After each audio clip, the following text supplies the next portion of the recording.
కోత అన్నదాతకు వాత అంటూ గత ఏడాది 10,716 కోట్లు పూర్తిగా గొట్టిన చంద్రబాబు ప్రభుత్వం వైఎస్ఆర్సీ ప్రభుత్వంలో ఏటా 53.58 లక్షల మందికి లబ్ధి. ప్రస్తుత కూటమి ప్రభుత్వం ఇస్తున్నది 46.86 లక్షల మందికే.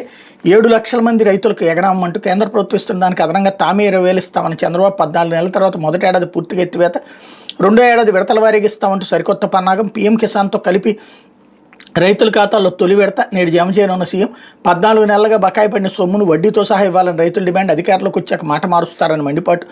5 ఏళ్లలో ప్రతి రైతుకు 67,500 చొప్పున 34,288 కోట్లు సాయం చేసిన జగన్ సర్కార్ అన్నటువంటి వార్తని హైలైట్ చేశారు.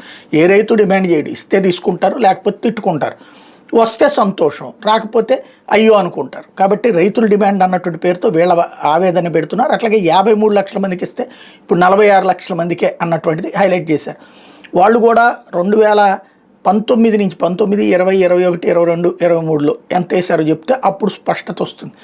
24లో చివరిలో ఎక్కువ ఇచ్చి ఉండొచ్చు. వీళ్ళు కూడా అంతే, మొదటిలో తక్కువ ఇచ్చి ఆ తర్వాత ఎక్కువ ఇస్తుండొచ్చు. అదేంటనేది లెక్క తెలియాలి. లేకపోతే